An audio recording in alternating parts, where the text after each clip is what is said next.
Hello, good morning, good afternoon. Again, I'm back on a pre-recorded video that you need to for this week, no?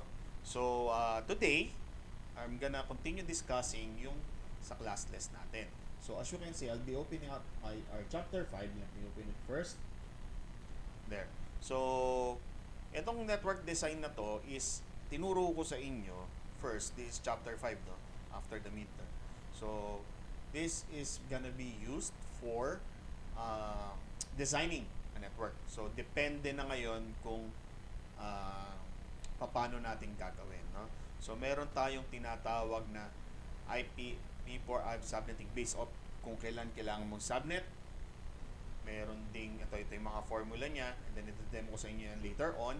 And then meron din ditong IPv4 subnetting based off number of hosts. So meron tayong dalawang kailangan tingnan, no?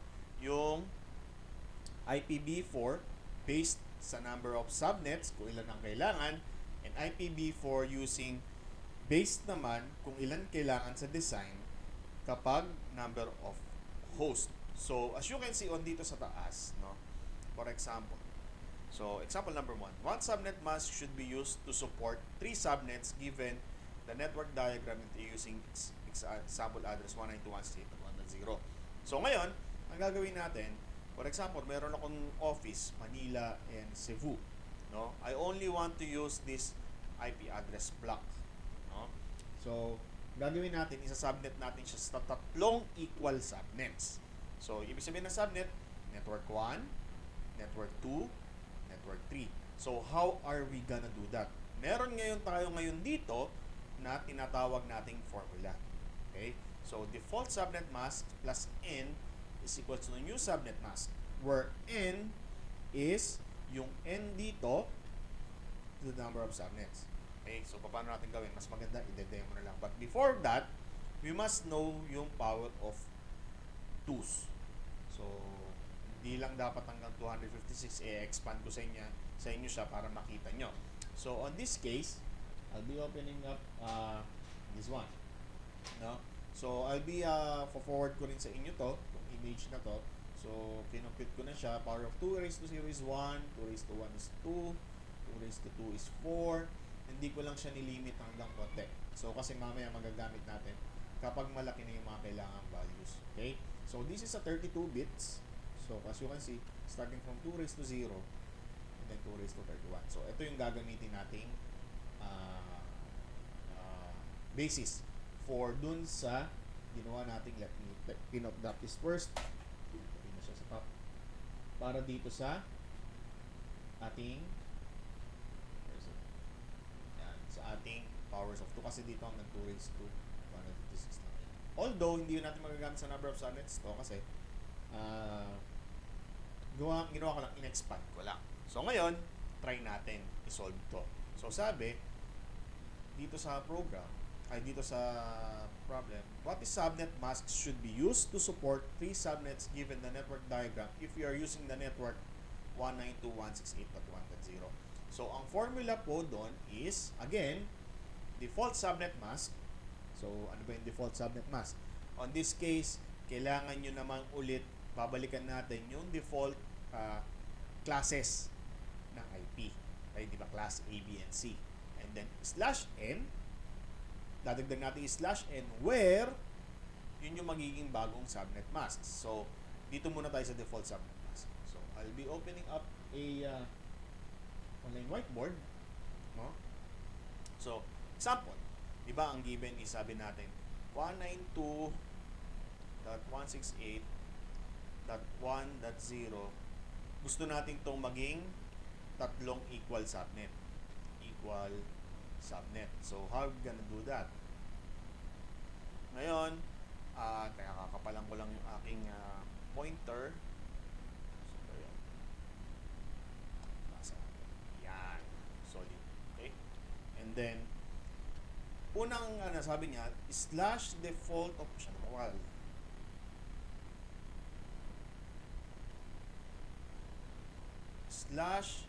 /default subnet mask plus /n is equals to dun sa new subnet mask. So, ito muna yung una natin gagawin. So, as you can see, default subnet mask muna tayo. So, this is a class C, no? Class C IP. So, ngayon, aalamin nyo yung default subnet mask. Kapag class A, /8, kapag class B, /16, kapag class C is /24. Yan lagi. Okay? So, that's the default subnet mask. So, let's substitute /24 plus /n will be the new subnet mask. Okay? So, yan yung bagong subnet mask natin. So, ngayon, kukunin natin si n. Paano kunin si n? Paano daw kunin si n is n is equals to dito sa n na to, kung ano yung n na yun, is less than or equal sa number of subnets. So, kailangan natin makuha si n. So, kunin natin ngayon si n. So, where's my y by 4? So, ngayon, para makuha yung /n, no? Ang sabi doon is, again, is 2 raised to n is greater than or equal to number of subnets. Okay? So, 2 raised to n is equal or greater than number of subnets. So, ang kailangan nating makuha is tatlong equal subnet. So, starting from 2 raised to 0, okay? 2 raised to 0. 2 raised to 0 is greater than or equal sa 1. This is false. So, hindi ito. 2 raised to 1 is greater than or equal to mali pala, sorry. This is 3. This is should be 3. 3 subnets, no? So, 2 raised to 0 is 1. 1 is not equal or greater than to 3. So, mali ka na kagad dito. So, 2 raised to 1. 2 raised to 1 is 2.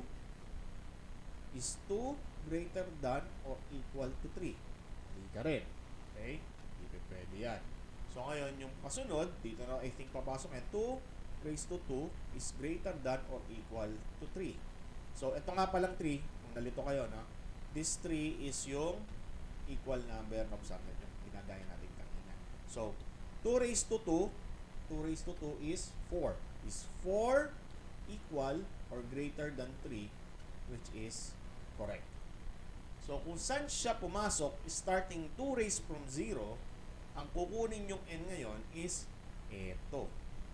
Yung 2. Okay? So, ngayon ang mangyayari, /24 plus n, nakuha na natin yung n, which is yung 2, ang magiging bago nating subnet mask ay /26. So, doon pa lang tayo sa pagkuha ng bagong subnet mask. Okay? So, nakuha natin yung subnet mask. But, hindi pa doon tapos yung problem. Ang gagawin natin is to make 3 equal subnets starting from tinatawag nating subnet 0. Ang tawag kasi dito ay subnet 0. Never akong magbibigay sa inyo ng hindi subnet 0. Always tayong subnet 0. Hindi ako magbibigay sa inyo ng hindi subnet 0. Okay? So, ngayon, paano natin gagawin ngayon yan?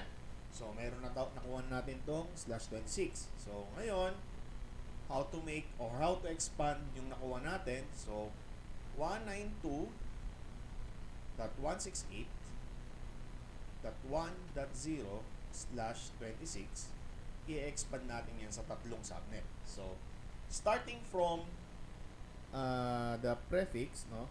Dahil pare-pareho naman sila, equal subnet sila, iisa lang ang subnet mask niyan. So, ang subnet mask niyan is if we if we take this into yung binaries of 1, 8, 16, 24, 25, 26, and then the rest will be 0. Okay? So, ang subnet mask nito is, this is 255, 255, 255.192. So, 255, same lang doon sa classless na ginawa natin.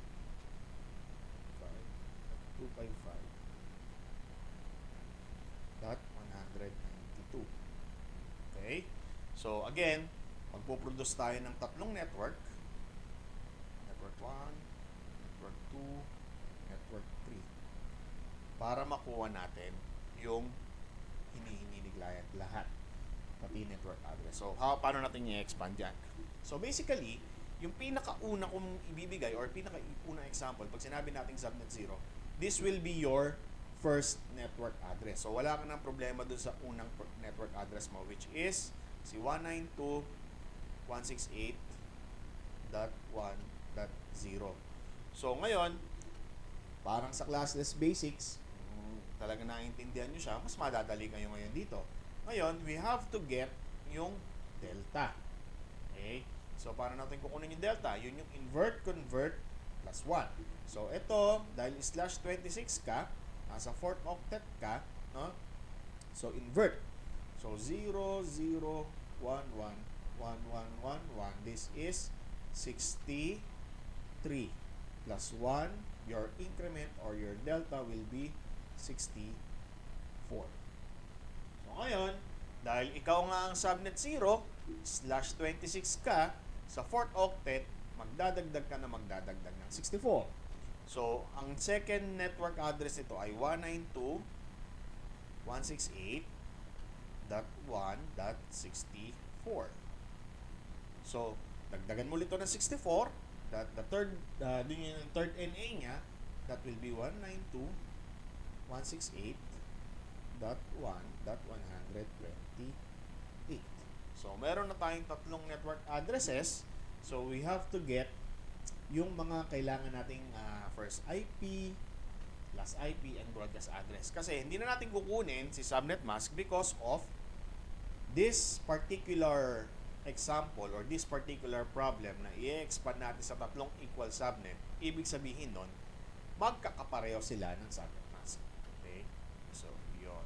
Ito yan. So, hindi na natin kukunin subnet mask for all of them kasi ito na nga.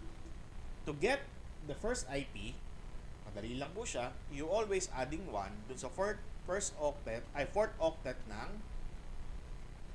NA. So, plus 1 to. Ito rin, plus 1 for the first IP, 1.65. And then ito, 192.168.1.129. Okay? And then, we have to get yung last IP. But before getting the last IP, kailangan nating makuha yung broadcast address. So, ano ang broadcast address? Paano kumpitin? Same dun sa classless na tinuro ko sa inyo, broadcast address is minus 1 dun sa 4th octet ng kasunod na network address. So, kung kukunin mo yung broadcast address nito, titingin ka rito sa kabila. Okay? Ang NA niya ay 63. Minus 1 sa 4th octet. Okay? So, magiging BA nito is 192.168.1.63. Ang magiging broadcast address nito, tingin ka sa kabila, sa kasunod, 127 yung 4th octet ng NA niya. So, magiging broadcast address nito ay 192.168.1.127. Same din dito, kaso, para makuha natin yung BA, we need to get or kukuha pa tayo ng isang NA kahit hindi na natin isolve para makuha lang natin yung BA ng third. So, 128 plus 64, let me use a calculator para hindi na ako magkamali. No? Tatap na yung always on top. Yeah. Move ko lang dito. Okay. So always on top tayo kung magbabalo ito. So, ngayon, 128 plus 64 is 192. So, kung that 192 itong kasunod, no, 192, di nyo na actually kailangan isolve yung buo nito kasi tatlo na naman ang kailangan. Kung 192 yung kasunod, 191 yung BA niya. So, 192.168.1.191. And then, to get yung last IP, minus 1 muna sa BA. So, 192.168.1.62. So, same concept na sa classless, but this time, we are multiplying or we are getting multiple number of subnets from a single example. It's 126, and this is 192.168.1.190. So, that's example. So, tingnan natin kung tama yung ating example via dun sa ating sagot. So, ayun. No? Ito rin yung na-compute natin. So, that's how you do yung ating based from number of subnets. So, doon naman tayo sa example number 2. Okay? Example number 2. Divide the network 172.16.0.0 into 7 equal subnets. So, balik tayo rito. Okay. Divide daw natin si 172.16.0.0 into 7 equal subnets or 7 subnets. Okay? So, 7 subnets. Double check natin kung 7. 7 mga ba? Wala sa isa. Okay, 7 equal subnets. So, how are we gonna do that? So, slash DSM, the default subnet mask, plus slash N will be equal to the new subnet mask. Okay? The default subnet mask of this one is slash 16 because 172.16.0.0 is a class B IP address. So, slash 16 plus slash N is equals to slash the new subnet mask. Now, we have to get yung N. Okay. So, paano natin kunin ang N? With the using of this one, the power of 2's, 2 raised to 0 is equal or greater down ba sa 7. Okay? So, 2 raised to 0 is 1. 1 is not equal or greater than 0, so hindi ito. Yung kasunod, don't skip on this one.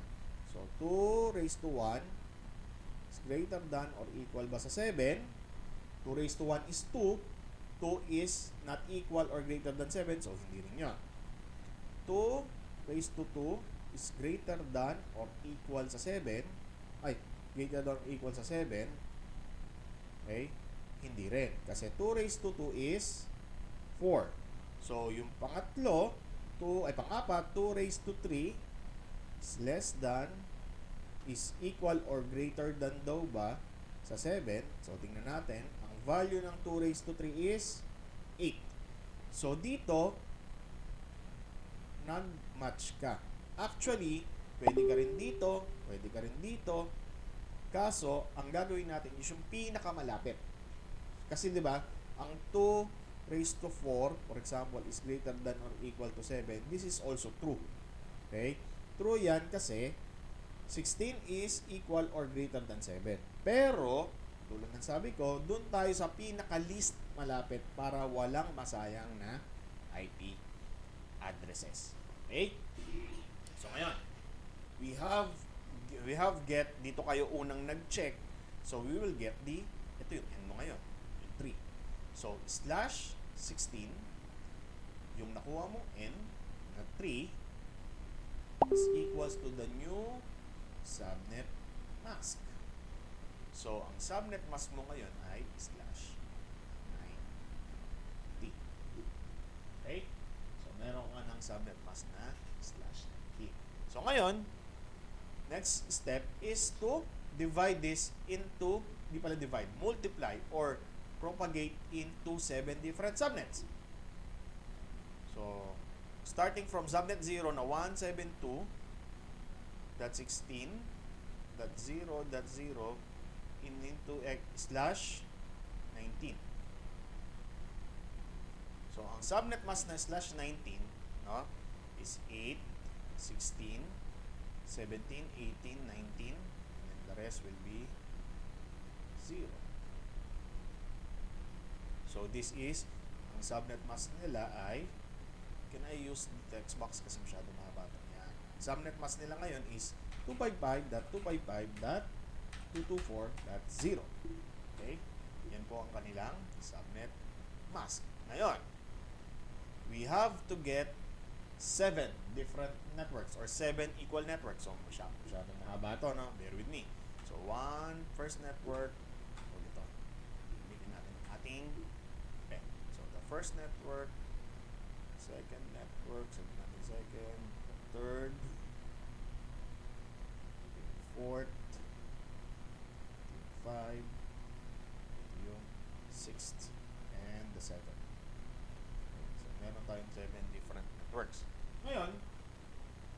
natin, of course, to get the increment para ma-propagate mo ng pito yan. Kasi hindi ko ma-propagate ng pito yan. So, /19 is on the third octet. This one. So, ito rin ang titingnan mo. So, invert, convert, plus 1. So, 0, 0, 0, 1, 1, 1, 1, 1. This is 31 plus 1. And then, your delta is 32. So, ngayon, dahil nasa third octet ka, hindi ka sa fourth octet mag-a-add kasi /19 ka. So, saan ka mag-a-add? Dito sa third octet. Okay? Hindi laging sa fourth nag-a-add. Be mind with that. Okay?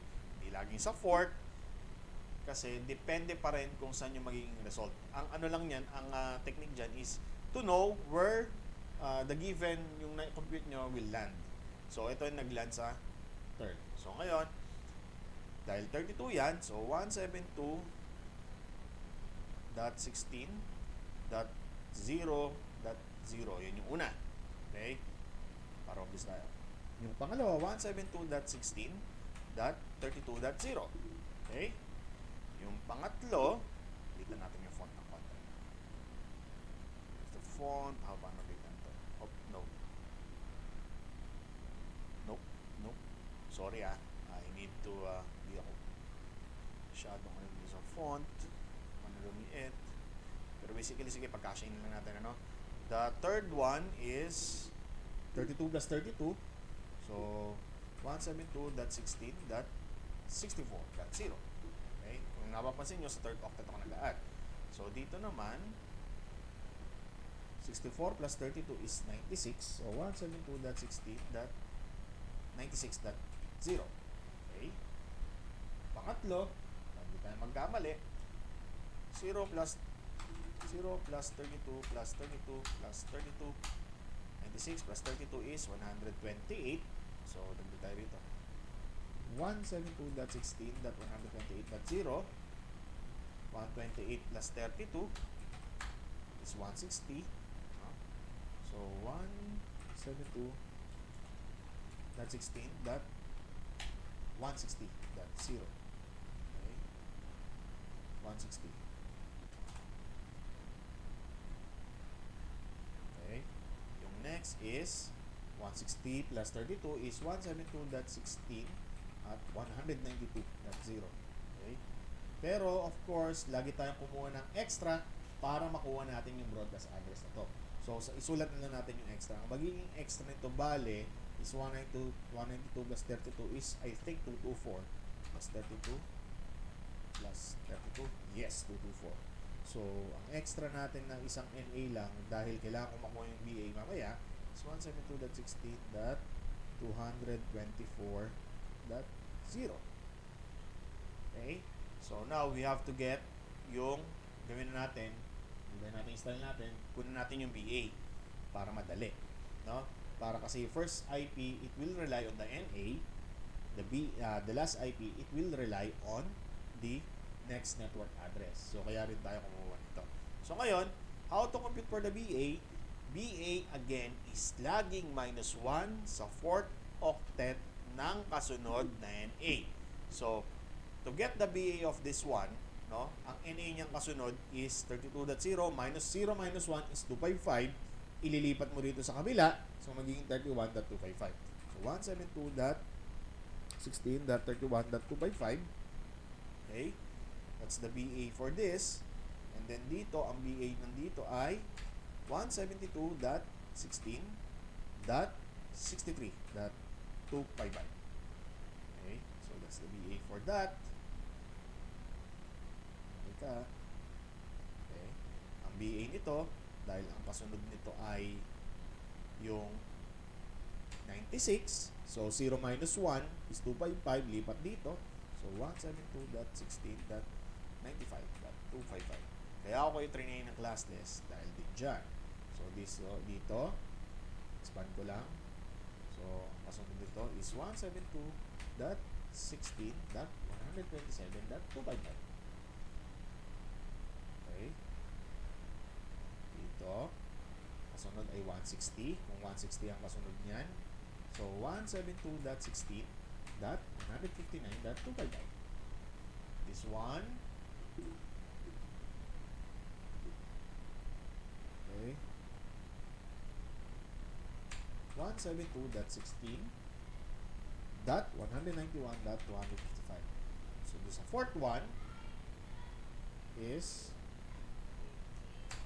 172.16.223.255. Sir, bakit 223.255? Kasi kumuha tayo ng kasunod, yung parang floating lang natin. So, ang nangyari, 0 minus 1 is 255, lipat sa kabila, 2 to 3. So, we can get the first IP kasi plus 1 lang siya sa fourth octet ng NA, and then yung last IP is minus 1 dun sa BA. Okay, same concept with another examples. Baba natin ito.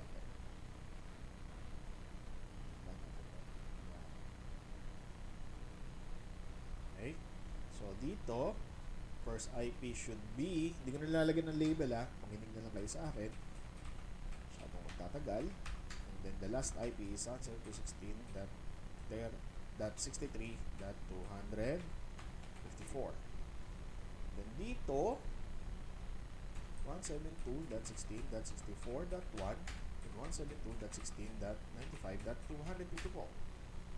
Okay, dito 172.16.96 for the first IP. The last IP is 172.16.127.254. So, ang dali lang, di ba? So, paulit-ulit lang. Matagal lang siyang gawin, pero hindi kayo dapat magkamali dito kasi pag nagkamali kayo, damay ang buong IP address block. 172.16.160.1 172.16.191.251. Dito 172.16.192.1 and then 172.16.123.254. So again, yung una, yung network addresses. Okay, may mga zero, that's the network addresses. The second one is the broadcast address. Okay. The third one is the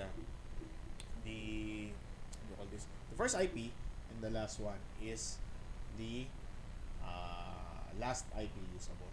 Okay, so let's check if tama siya dun sa ating example na binigay ko sa inyo. There you go. So, ito rin yun. So, basically, ang dinidiscuss ko sa inyo, yung example is this one. Okay? So, ngayon, I'll be skip, hindi ko na may skip. Tapos na tayo dito sa equal number of subnets. I'll be next naman topic is yung tinatawag nating IPv4 subnetting based on the number of host. Okay? Iba po ang formula dito. Okay? So, as you can see, 32 minus h is equals to the new subnet mask. So, dito. So, ang problem muna pala, ang problem, what subnet masks is used to support 25 hosts if you are using 192.168.0.0 and create 3 subnets. So, parang i-combine natin yung kanina na example, but this time, ipopropagate lang natin ng tatlong subnet. Ang pinakatanong talaga rito is, anong subnet mask ang gagamitin natin pag 25 host? Kasi kanina, ang tanong is divide this into 7 equal subnets. So, ngayon, subnet mask lang. Given niya, gustong 7. Pero ang gusto ko this time is to make a network that will support 25 hosts per network and propagate this into the 3 different subnets. So, ito yung formula. So, sulat natin. 25 hosts. So, pag sinulat nyo sa board, yan. So, 192.168. 192.168 ba yan? Ang binigay, ang gusto natin is si 192.168.1.0 daw /24. Okay? Kasi default subnet mask ngayon, ano? Ang gusto ko, kung ito daw ba ang ginamit ko, ano yung network o subnet mask kapag gusto ko merong 25 host lang sa isang network. Okay? Meron lang 25 hosts sa isang network, and please create me hanggang 3 network. So, we have to get first what subnet mask. Okay? I-disregard natin ngayon to. Okay? Kasi, depende yan, may iba yan. So, disregard this. /32, okay, ang formula is minus, what's the formula? H. Minus /H is equals to the new subnet mask. So, /32, where H daw, paano kunin yung H?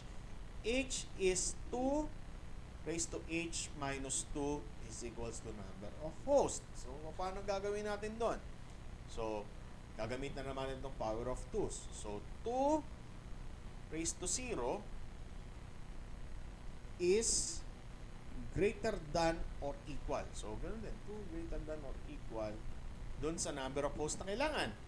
So, this one is this is 1. So, 2 raised to 0 is less than or equals to 1. So, this is false. Ay, hindi pala 1. 25 pala, sorry. This is 25. So, this is false kasi ang value ng 2 raised to 0 ay 1. 2 raised to 1 is greater than or equal sa 25. Saan galing yung 25? Doon sa number of hosts. So, 2 raised to 1 is 2. No. 2 raised to 1 2 raised to 2 is greater than or equal to 25. That is 4. So, hindi. 2 raised to 3 is greater than or equal to 25. 8. Hindi rin. 2 raised to 4. 2 raised to 4 is 16. Hindi rin. So, dito na siya papasok. 2 raised to 5 is greater than, is equal or greater than 25. So, tingnan natin. Ano ba 2 raised to 5? 32. 32 is equal or greater than 25. Kukunin mo ngayon tong 5. This will be the H. Okay, laging yung powers. So, /32 minus /5 is equals to the new subnet mask. So, 32 minus 5, this should be 25. Tama ba ako? 25 siya. Calculator natin. So, 32 minus 5 is 27 pala, sorry.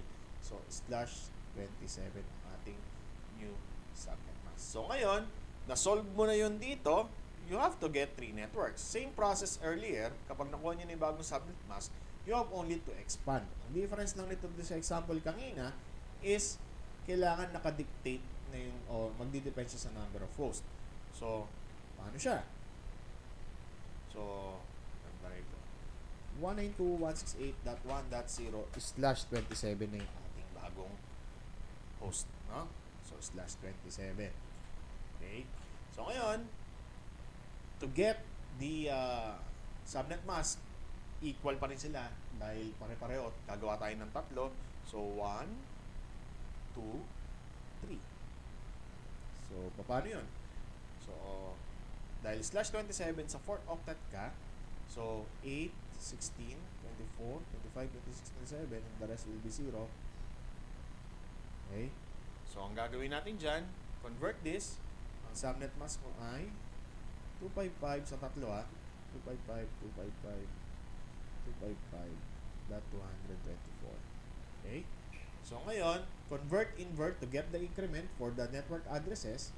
So, this is 000111111. This is 31 plus 1. Ang delta mo ay 32. So, if you expand this, okay, yung una is, dahil sa 4th octet, madali lang siya. 0. Okay? It's the first one. Second one is plus 32 lang natin 0, 192.168.1.32. Yung third one is 192.168.1.64. And then kuha lang tayo ng sobra for the broadcast address. Isusulat ko rin lang dito. Ang sobra niya is 64 plus 32 is 96. So yung sobra niya is 192.168.1.94. .1.96. Then get the broadcast addresses of each one of this, no?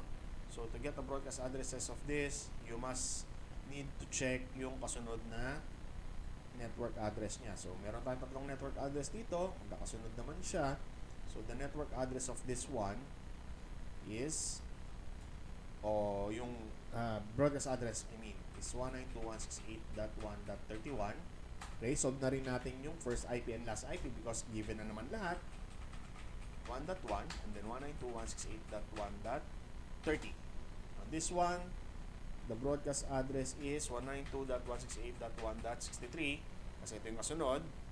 192.168.1.33, the first IP, and then 192.168.1.62. So dito naman, dahil 96 yung kasunod, the broadcast address should be 192.168.1.95, 192.168.1.65, the first IP, and the last IP is 192.168.1.94. So this is the subnets that you will be used on. Each network has 25 hosts and you will expand it into 3 networks or 3 subnets. Okay? So ngayon, tingnan natin kung tama yung ginawa ko. There you go. Okay? So that's how you use it. For the last example dito, same din naman siya, no? So sabi dito, what subnet mask should be used to support 50 hosts if you are using network address of 50.0.0 kulang to na isang 0 and create 4 subnets. Hold on, sa CR lang ako. Stop recording. Okay, and back for this topic. Ngayon, gawin natin yung ginawa natin earlier, no? So 50 hosts kailangan natin per subnet and gagawa tayo ng 4 na subnet or 4 na equal subnet from 50 hosts. So how we gonna do that? So whiteboard.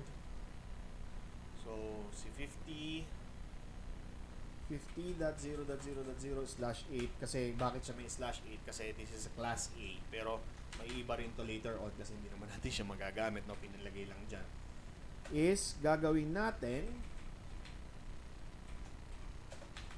50 hosts per subnet and then gagawin natin gawin natin 4 subnets.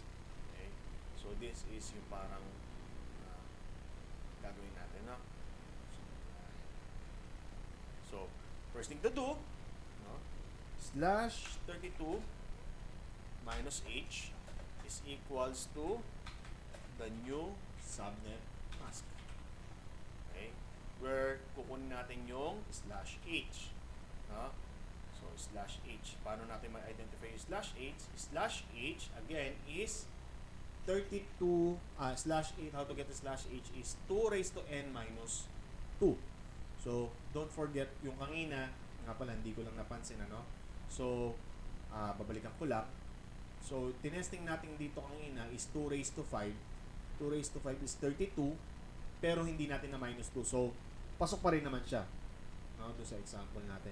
But if you forget to minus 2 kasi dun sa ating example is 2h minus 2 para makuha yung h. So ngayon, yung aking screen dito sa kanan, yung power of 2's, paki-minus na lang po sa mga mentally that all of this should be minus 2. So dito ang value nito dapat is negative 1. Negative 1. This is 0, this is 2, this is 6, this is 14, and so on. Ngayon, itetest natin kung saan papasok si 50. So, i-shortcut na natin. Huwag na nating isa-isahin kasi kanina ko pa iniisa-isa. Nag-guess yun naman at this point of time. Dapat. So, ngayon, papasok ang 50 ngayon dito sa 2 raised to 6. Kasi, 2 raised to 6 is 64. Don't forget na minus 2. So, this should be 62 kasi bakit minus 2 again? Dahil paulit-ulit ako dahil dun sa formula ng h ay mayroong minus 2. Okay? So balikan natin to. Bye. So bakit ko sinabi dito na pasok? Kasi 2 raised to 6 minus 2 is 62. Okay? 62. Okay? Kung 2 raised to, kung bakit ko nasabi dyan, testing natin, ano? Para makita nyo. 2 raised to 6 is equals to 64 minus 2. So, uh, this is 64. So, yung 62. 62 daw ba ay equal or greater than 50? Correct. Pero testing din natin yung nasa taas, yung 32. Malamang dito hindi kasi magiging value nito is 30 is equal or greater than 50. This is false. So, dito ka papasok ngayon sa 2 raised to 6. So, ngayon ang mangyayari, slash 32 minus slash 6 will be your new subnet mask. So, slash 32 minus 6 is 32 minus 6 is 26. So, this will be your bagong subnet mask. Okay? So, ngayon, i-expand natin sa 4 na subnet. No? So, bagong board. So, 50.0.0.0 slash 26. First, of course, kailangan natin ng 4. Mamaya ako nasusulat yung 4. Kailangan mo natin makuha yung subnet mask. Kasi, lahat ng 4 na yan, pare-pareho ang subnet mask. So, paano yun? So, slash 26 is in the 4th octet. Dito siya. So, 8, 16, 24, 25, 26. And then the rest will be 0. Ang value nito ay 255. 255.255.200.192. Okay? So, yan. Okay? And then, we have to get 4 networks. So, first network, second network, third network, and fourth network. So, maglalagay tayo, lalagay natin yung E para yung extra, para makuha lang natin yung VA ng fourth. Ngayon, invert-convert this one because bakit ito? Hindi itong iba dahil slash 26 ka.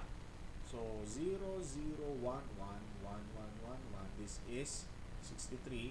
Don't forget to add 1. So, delta mo ay 64. Ngayon, dahil 4th octet to, no? 4th octet, dito tayo magdadagdag ng 64. Pero this is the subnet 0, so dito kayo mag-i-start. So, 50, 0.0.0, that's the start. Expand ko na. Mamaya pag in-edit, edit na lang. Then, 50.0.0, 50.0.0, that's 64. That's the next one. Okay. And then, the third one, 64 plus 64 is 128. No? So, 50.0.0.0 that 128. This is the fourth one, the third one. The fourth one is 128 plus 64 is 192. So 50.0.0.192. And then we have to get the fifth one para makuha natin yung BA nito. So 192 plus 64, I guess this is 256. 192, pero check natin. 0 plus 64 is 64 plus 64, tama. 128 plus 64 is 192. Dagdagan natin ng 64, 256. So, if you remember, yung ginagawa natin dyan, ano, yung pag naging 256, what we're gonna do, ang kasunod nito ay, dahil extra siya, pero kailangan nyo pa rin, is 50.0.1.0. Yan ang kasunod niya. Sir, bakit 50.0.1.0? So, pag dinagdagan kasi natin ito ng 64, di ba ang mangyayari, 256, eh walang 256, so magiging 0. But you have to carry over yung 1 dito. So, na-carry over siya, kaya nasin, we have 1.0. So, I hope hindi nyo na akong tatanong dyan kasi that is discussed on the past lessons that we have tackled. Ayun. Let's compute for the different components or, different IPs na kasama nila. So, for the broadcast address, 50.0.0.63. For the first IP, 50.0.0.1. Last IP is 50.0.0.62. Okay? This one is 50.0.0.127 for the BA. For the first IP, hindi ko na nilalabelan, makinig na lang kayo sa akin. And 50.0.0.126. Okay?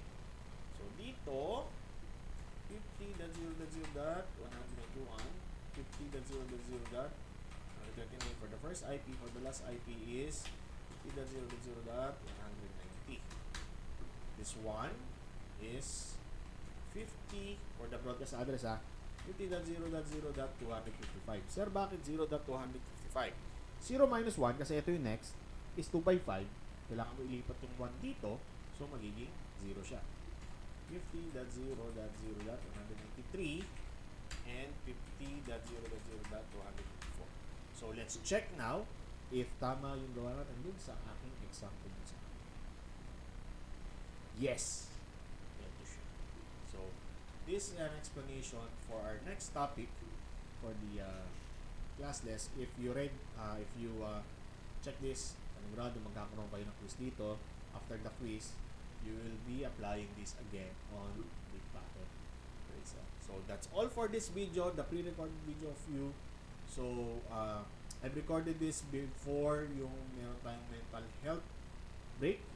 So basically, hindi ko na to i-discuss ng live if yung schedule nyo is apektado ng mental health break.